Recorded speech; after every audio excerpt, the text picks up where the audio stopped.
I mean, for me and for them, to actually see the face and, you know, see the shit happening in front of them is quite something unusual. She threw a cup of urine in a director's face. She slapped crew members who touched her wig. But at 84, Faye Dunaway is finally confessing which famous co-star made her life hell. Their feud was so toxic, they couldn't even eat lunch in the same room. What happened next shocked everyone on set. This is the ugly truth Hollywood tried to hide for years. Faye Dunaway was born Dorothy Faye Dunaway on January 14, 1941, in Bascom, Florida. Her father, John McDowell Dunaway Jr., was a non-commissioned officer in the U.S. Army. Her mother, Grace April Smith, was a housewife. Because of her father's military career, the family moved constantly. One year, they were in Mannheim, Germany. Another year, they were in Dugway, Utah. These constant relocations shaped Dunaway's childhood. She had to adapt quickly wherever they went, but she also gained a broader view of the world. Her parents had married young in 1939, but their relationship didn't last. By 1955, when Dunaway was 14, they divorced. She had one younger brother, Mac Simeon Dunaway, who later became a lawyer. Her background was a mix of Ulster Scottish, Irish, and German ancestry. Growing up, she was drawn to the arts. She took ballet lessons, learned tap dancing, practiced piano, and trained in singing. She wasn't just interested in performing, she was serious about it. Though most biographies list Bascom as her birthplace, people from the tiny community of Two Egg, Florida, still claim her as their own. The town was too small to have a post office, but to the locals, she was one of them. No matter where she was from, her small-town upbringing didn't stop her from dreaming big. She attended Leon High School in Tallahassee, then started college at the University of Florida on a teaching scholarship. At first, she planned to become a teacher, but her passion for acting was too strong to ignore. She transferred to Boston University's School of Fine and Applied Arts and graduated in 1962 with a degree in theater. While at Boston University, she worked with respected director Lloyd Richards and performed in The Crucible, where playwright Arthur Miller himself saw her act. She also spent a summer at Harvard's Loeb Drama Center, performing alongside Jane Alexander. After graduating at 21, she kept training. She studied at the American National Theater and Academy in New York and took classes at the HB Studio. She didn't waste any time. In 1962, the same year she graduated, she landed a role in A Man for All Seasons on Broadway, playing the daughter of Thomas More. From there, her stage career took off. She appeared in After the Fall and Hogan's Goat in 1965. Her performance in Hogan's Goat earned critical praise and helped launch her career. The play's writer, William Alfred, became a mentor and father figure to her. She later said his influence was one of the most important in her life. She didn't stay on the stage for long.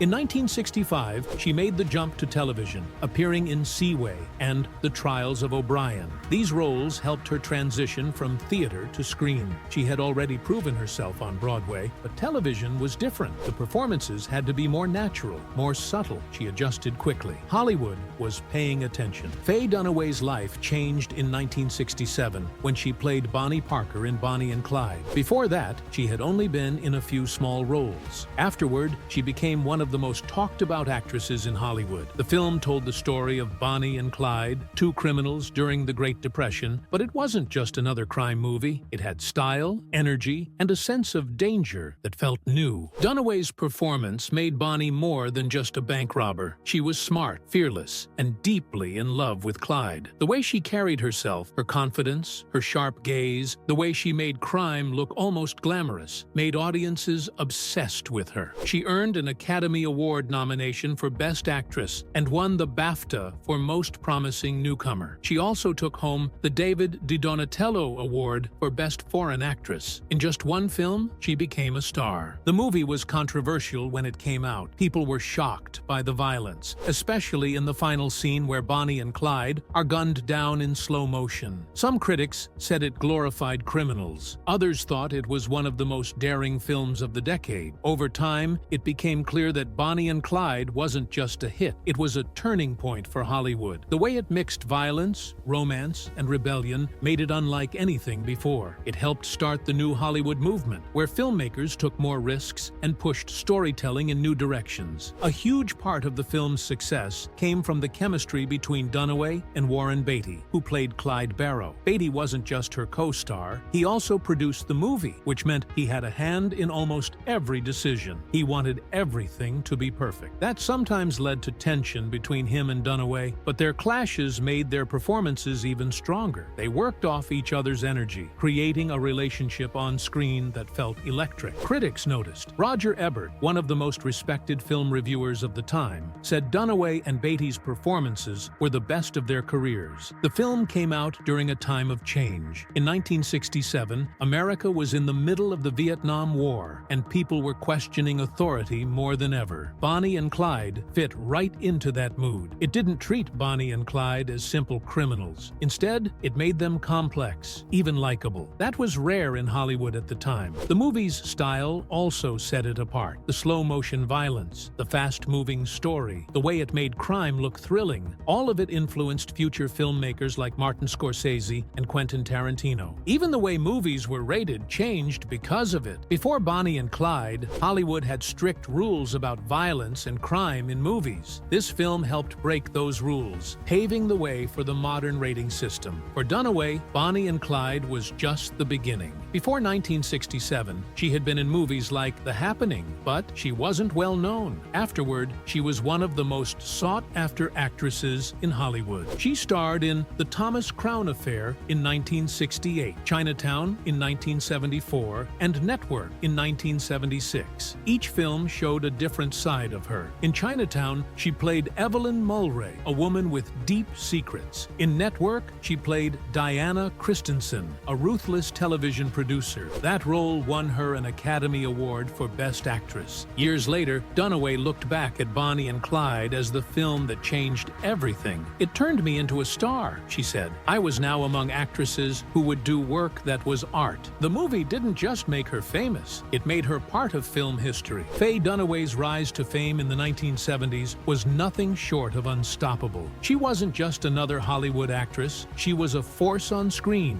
taking on roles that were bold, complex, and unforgettable. Her breakout moment came in The Thomas Crown Affair in 1968. Playing Vicki Anderson, a sharp-witted insurance investigator, she was put up against Steve McQueen's character, Thomas Crown, a millionaire mastermind behind a series of bank heists. Their relationship was a mix of attraction and competition. Every scene between them felt like a battle of wits, but the real highlight was the chess scene. Director Norman Jewison used close-ups and split-screen effects to make it more than just a game. Every glance, every move built tension until it became one of the most famous seduction scenes in Hollywood. The chemistry between Dunaway and McQueen was undeniable. Off-screen, things weren't always smooth. McQueen was demanding, insisting on wearing $400 custom suits, over $3,500 today, and even learning polo for authenticity. Dunaway, with her theater background, focused on building her character's depth. The two had different styles, but it worked. The film became a classic. Its theme song, The Windmills of Your Mind, won an Academy Award, and Dunaway became known as an actress who could match any leading man in intensity and intelligence. By 1974, she was already a star, but Chinatown turned her into a legend. Playing Evelyn Mulray, she stepped into one of the most haunting roles of her career. At first, Evelyn seemed like the classic femme fatale, elegant, mysterious, and impossible to read. But as the film unfolded, her character became more tragic, hiding a secret that would change everything. The moment she finally broke down and revealed the truth about her daughter Catherine was devastating. It wasn't just a shocking twist, it was pure heartbreak. Jack Nicholson played private investigator J.J. Gittis, a man determined to uncover the truth. His scenes with Dunaway were filled with tension, suspicion, and moments of rare tenderness. Critics praised her performance. Roger Ebert called it one of the most layered portrayals in film history. Chinatown earned 11 Academy Award nominations, and Dunaway's performance became one of the most studied in cinema. But filming wasn't easy. Roman Polanski was known for being difficult. One of the most infamous moments on set happened when he yanked out a stray hair from Dunaway's head without warning, leading to a furious argument. Still, the tension behind the scenes only added to the film's raw energy. Then came Network in 1976, and Dunaway showed a completely different side of herself. She played Diana Christensen, a television executive obsessed with ratings and power. It was a role unlike anything she had done before. Diana didn't care about love love or morals. She cared about success. She manipulated everyone around her, pushing the limits of television for the sake of bigger audiences. Even in private moments, she couldn't stop thinking about business. Critics were stunned by how fearless she was in the role. Diana was ruthless, unapologetic, and impossible to ignore. Some people found the character too cold, too inhuman, but that was exactly the point. She represented the new era of media, one where entertainment came before ethics. Network was a scathing critique of television's future, and it turned out to be frighteningly accurate. Dunaway won the Academy Award for Best Actress, proving she was at the top of her game. Between these heavy dramas, she also took on a thriller in 3 Days of the Condor in 1975. Playing Kathy Hale, a photographer who gets caught up in a CIA conspiracy, she had to balance fear, intelligence, and quick thinking. The film paired her with Robert Redford, one of the biggest stars of the time. Their chemistry made the film's tension even stronger. Off-screen, Dunaway joked that it was difficult to act terrified when being kidnapped by someone as charming as Redford. But her performance was more than just a love interest role. She gave Kathy depth, turning her into someone who wasn't just caught in the middle, but actively trying to survive. The film was a huge success and earned her a Golden Globe nomination. By the late 1970s, she was at the peak of her career. Then came Mommy Dearest in 1981, a film that changed everything. She took the role of Joan Crawford, believing it would show a different side of her talent. The film was based on Christina Crawford's book, which portrayed her mother as abusive and controlling. Dunaway saw it as a chance to bring depth to a misunderstood Hollywood legend. But something went wrong. What was meant to be a serious drama turned into an unintentional comedy. Paramount Pictures realized during early screenings that audiences were laughing at scenes that were supposed to be disturbing. Instead of sympathy, people felt amusement. Instead of a tragic mother-daughter story, it became a cult phenomenon for all the wrong reasons. The most infamous scene in the film became a defining moment in Dunaway's career. In a fit of rage, Joan Crawford screams, "No wire hangers ever," while attacking her daughter. The way Dunaway delivered the line, her wild expression, her exaggerated fury, turned it into something larger than the film itself. Audiences couldn't take it seriously. Critics were ruthless. Roger Ebert gave it 1 star, calling it a painful experience. It won 5 Golden Raspberry Awards, including Worst Actress for Dunaway. Even though the movie made $25 million on a $10 million budget, the damage was done. Dunaway had gone from Oscar-winning actress to the face of Hollywood excess. Behind the scenes, things had not been much better. Dunaway was known for her intense method acting, staying in character at all times. On Mommy Dearest, this made working with her difficult. Rutanya Alda, who played Joan Crawford's assistant, later said that Dunaway was controlling and demanding, making the set stressful. After the film's release, Dunaway realized how badly it had affected her career. She later admitted it gave people the wrong impression of her, and she regretted taking the role. Before Mommy Dearest, she was seen as one of the best actresses of her generation. Afterward, directors hesitated to cast her. For the rest of the 1980s, she struggled to find roles that matched her earlier success. She moved to England and focused on television. In 1984, she starred in Ellis Island, a miniseries that won her a Golden Globe for Best Supporting Actress. But she missed making serious films. She later said that television scripts did not have the depth of movies like Chinatown. Her personal life also took a hit. In 1987, she divorced photographer Terry O'Neill, another setback in an already difficult decade. That same year, she found a role that reminded audiences why she had been a star in the first place. She played Wanda Wilcox in Barfly, a gritty drama based on Charles Bukowski's semi-autobiographical novel. Starring opposite Mickey Rourke, she played an alcoholic woman caught in a toxic love affair. The role was raw and unglamorous. Critics loved it. Pauline Kael called it one of her finest performances. Roger Ebert, who had once mocked Mommy Dearest, praised her for pushing herself in a way few actresses would. She received her 6th Golden Globe nomination, and for a brief moment, it seemed like she was making a comeback. In the 1990s, she shifted to television again, and in 1993, she had one of her most celebrated roles in Columbo. It's All in the Game. Peter Falk, who played the legendary detective, had written the episode himself, specifically with Dunaway in mind. She played Lauren Staton, a charming socialite caught in a game of cat and mouse with Columbo. The chemistry between them was electric. The episode was unlike any other in the series, focusing more on the tension between the two characters. Critics praised her performance, and she won the Primetime Emmy Award for Outstanding Guest Actress. She later called it a moment of redemption, proving she could still command the screen. In 1996, she took on another powerful role, playing opera legend Maria Callas in Masterclass, a Broadway play by Terrence McNally. The production imagined Callas teaching a masterclass, reliving her past through lessons with young singers. Dunaway studied Callas intensely, watching interviews and listening to recordings to capture her voice and mannerisms. The performance was one of the best of her career. Critics and audiences gave her standing ovations every night. The role mirrored Dunaway's own journey, an artist struggling with fame, aging, and the need for perfection. During the same period, she worked with Johnny Depp in 2 films. In 1993, she starred in Arizona Dream, a surreal comedy drama where she played Elaine Stalker, an eccentric woman obsessed with building a flying machine. The film did not do well at the box office, but later became a cult favorite. In 1995, she reunited with Depp in Don Juan DeMarco, playing Marilyn Mickler, a woman rediscovering romance through her husband's interactions with a man who believes he is Don Juan. Starring alongside Marlon Brando, Dunaway brought warmth and elegance to the role. The film was well received and reminded audiences of her talent. She continued acting into the 2000s, though her roles were smaller. In 2017, she appeared in Inconceivable, a psychological thriller with Nicolas Cage and Gina Gershon. The film received mixed reviews, but Dunaway added weight to her character. That same year, she reunited with Warren Beatty at the Academy Awards to present Best Picture. It should have been a moment celebrating their legendary film, Bonnie and Clyde. Instead, it turned into one of the biggest Oscar mistakes in history. Due to a mix-up with the envelopes, Dunaway mistakenly announced La La Land as the winner when Moonlight had actually won. The mistake went viral instantly. Though it was not her fault, it became another unusual chapter in her career. Faye Dunaway's love life was as intense as the character she played on screen.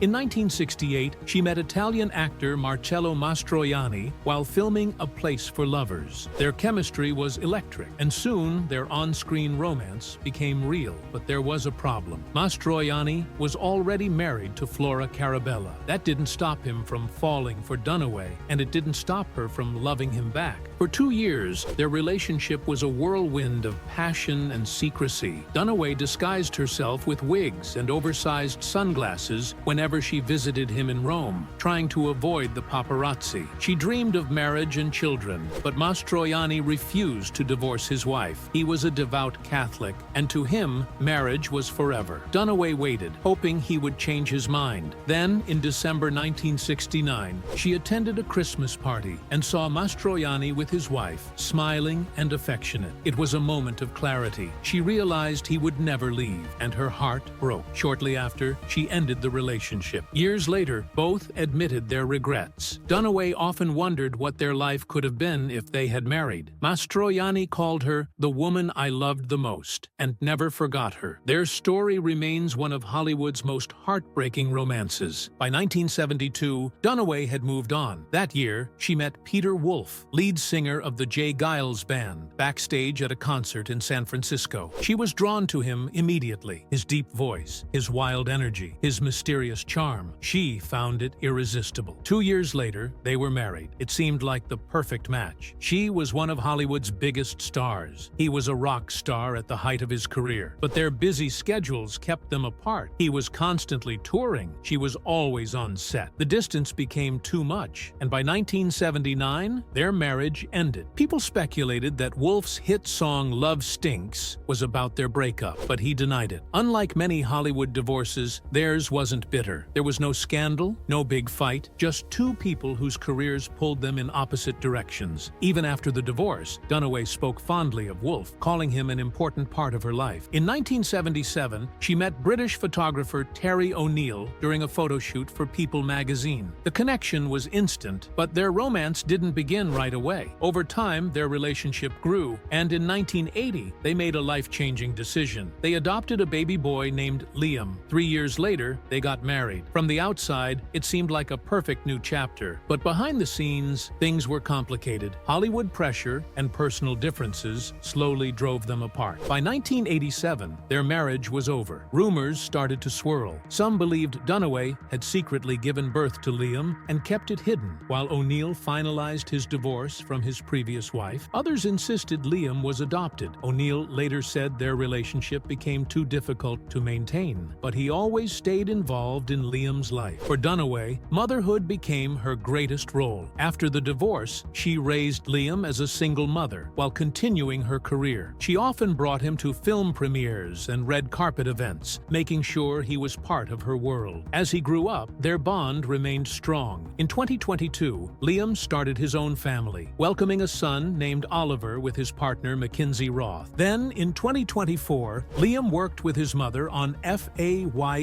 a documentary that premiered at the Cannes Film Festival. It explored her rise to fame, her struggles with mental health, and the challenges of balancing stardom with personal life. Faye Dunaway was one of the most talented actresses of her time, but her off-screen behavior made just as many headlines as her performances. One of the most bizarre allegations came from an independent film set, where crew members claimed she defecated on a costume out of spite. The exact details remain unclear, but the story became one of the most infamous examples of her diva-like behavior. Those who worked with her described her as demanding and often impossible to please. She had a habit of belittling crew members and lashing out at co-stars. Whether this particular story was true or not, it fit into a long pattern of erratic behavior that made her both feared and admired in Hollywood. Her personal life was just as dramatic. Peter Wolf, lead singer of the J. Geils Band and her ex-husband, revealed in his 1995 memoir, Waiting on the Moon, that Dunaway had an affair with Jack Nicholson while they were married. It happened during the filming of Chinatown in 1973. Wolf was downstairs in their home,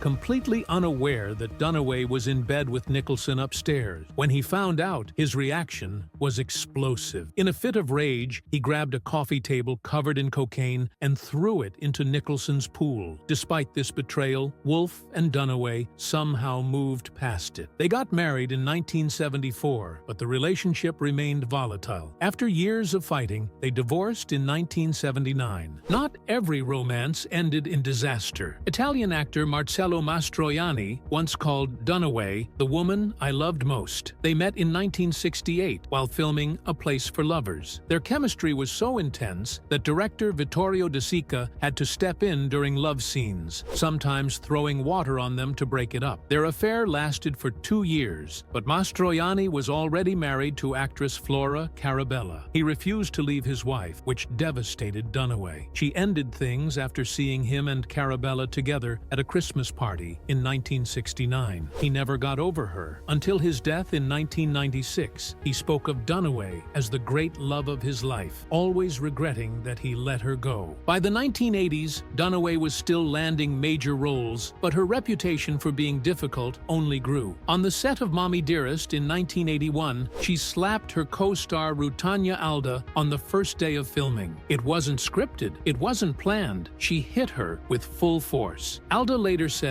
that moment set the tone for the rest of the production. The atmosphere was tense. Dunaway threw herself into the role of Joan Crawford so completely that some believed she had started to mirror the real-life Crawford's intense and controlling nature. The performance became one of her most famous, but many who worked on the film described the experience as miserable. Even in the later years of her career, her outbursts didn't stop. In 2019, she was cast in Tea at 5, a Broadway-bound play about Katharine Hepburn. The production didn't last long. Dunaway was fired before it even reached the stage. Crew members described the work environment as dangerous. She slapped assistants trying to adjust her wig. She threw objects at staff. She made strange demands, like forbidding anyone from wearing white near her because she found it distracting. The situation got worse when she left furious voicemails for the creative team and forced staff to scrub her dressing room floor on their their hands and knees. The breaking point came when a performance had to be canceled minutes before the curtain went up because of one of her outbursts. The producers decided they had enough. They fired her immediately. Faye Dunaway and Bette Davis were two of the most powerful actresses in Hollywood. When they worked together on the disputed title in the late 1970s, it was more than just a film. It became one of the most famous feuds in the industry. Davis had been a star for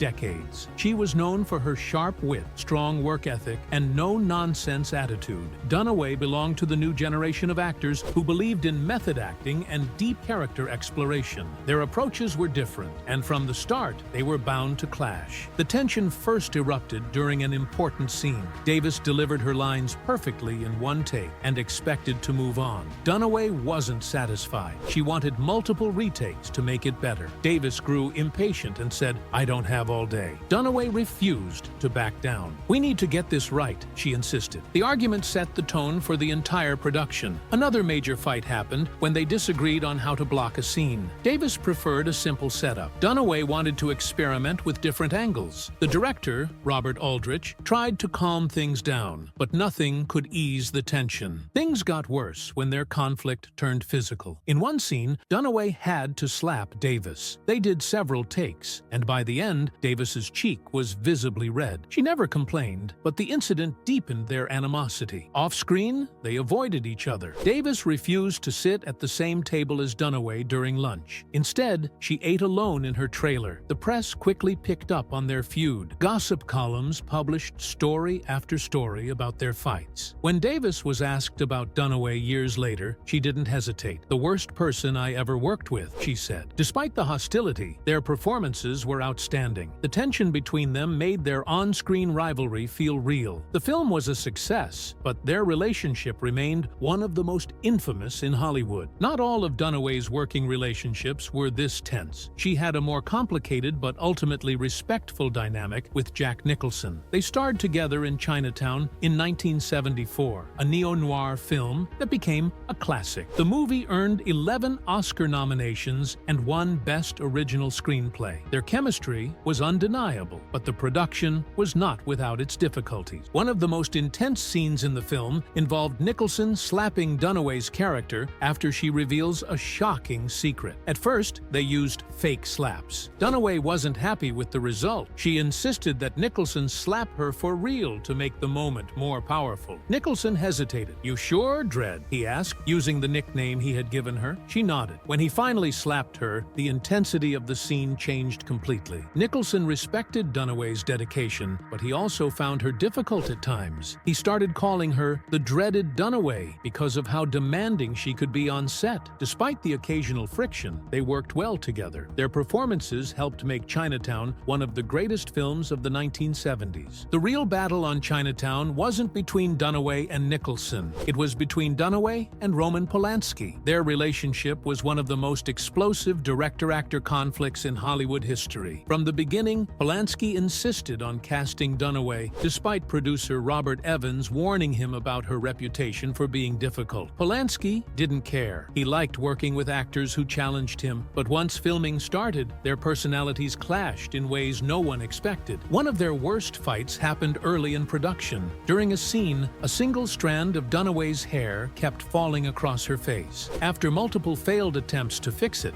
Polanski lost patience. Without warning, he walked over and yanked the hair out himself. Dunaway was furious. She stormed off set and refused to return for hours. Later, she described his actions as incessant cruelty. Their arguments weren't just about personal space. They fought constantly over creative choices. Polanski was a perfectionist who controlled every detail. Dunaway wanted more freedom. One of their worst fights ended with Dunaway throwing a cup of liquid in his face. Some witnesses said it was water. Others claimed it was urine. Whatever the truth, it was clear they could barely stand to be in the same room. Despite the chaos, Chinatown became a masterpiece. Years later, both Dunaway and Polanski admitted that their conflicts contributed to the film's intensity. Polanski called her formidable. Dunaway, despite everything, acknowledged that his directing was brilliant.